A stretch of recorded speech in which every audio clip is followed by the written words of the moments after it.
So you've splined the rest of your course. You have gotten a successful mesh. It might have errors, things might be false positives, but you've inspected that mesh and you realize it looks great. So now what we're going to do is we're going to re-import our or re-export our PNG. You did this earlier when you did your two holes and you brought it in Unity and you might have done some digging in there. Well, we're going to do that again, but now we're going to export your splines, your image of your splines in Inkscape that take up your entire course. So in our process here, this is where we're at right here. We drew our scapes in Inkscape, okay? And now we're going to export it as a PNG. And we're going to do this so that we can dig our terrain in Unity.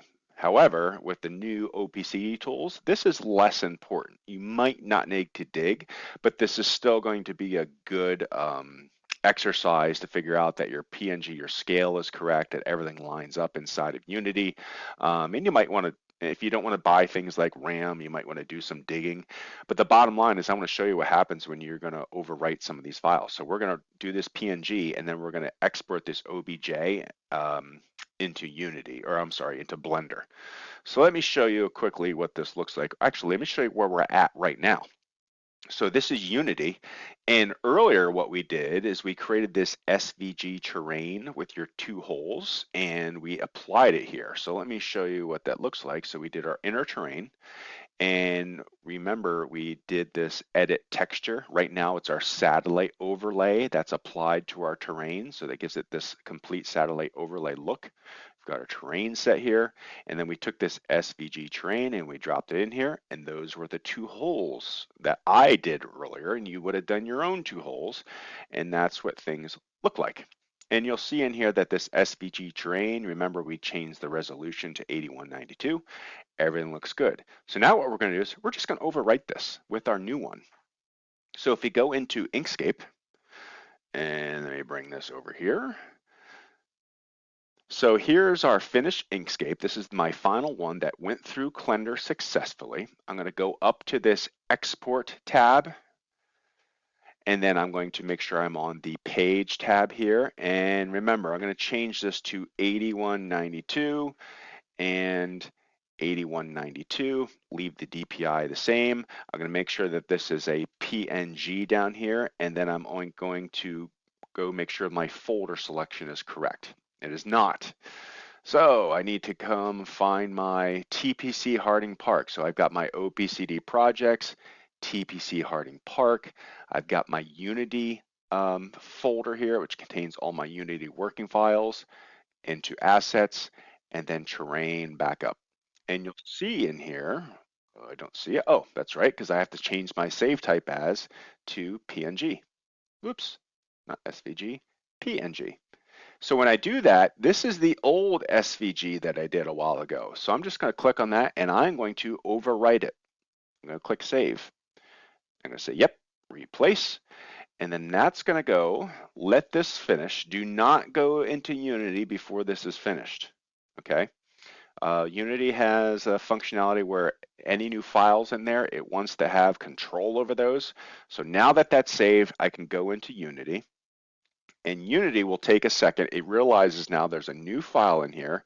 It's taken a look at it. It's creating metadata for that file. And you can see now it's updated here.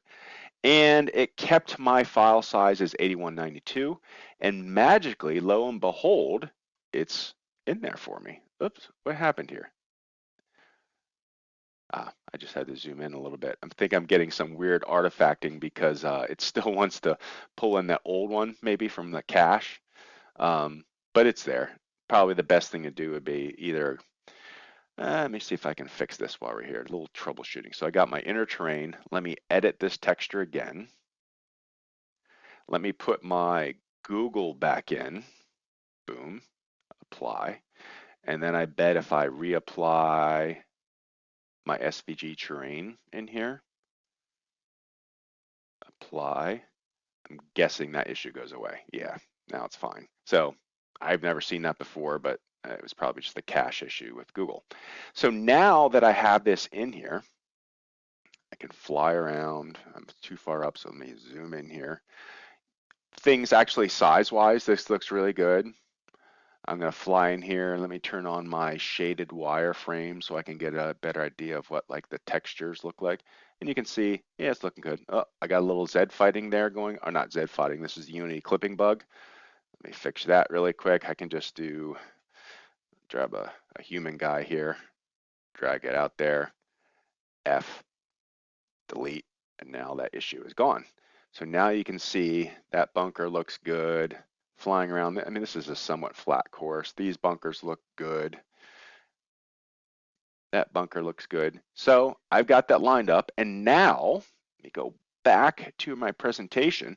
We can go and dig in Unity again. So you're going to head back to the, if you need to dig, flatten T boxes. It's most likely you are going to need it. You're going to need to flatten some T boxes unless you're going to use RAM for that. Some of that stuff now, though, you can do in Blender, but you're going to go dig in Unity, and then you're going to eventually export your OBJ, overwrite the old one, and pull that into Blender. All right, so that's it for this video. See you in the next one.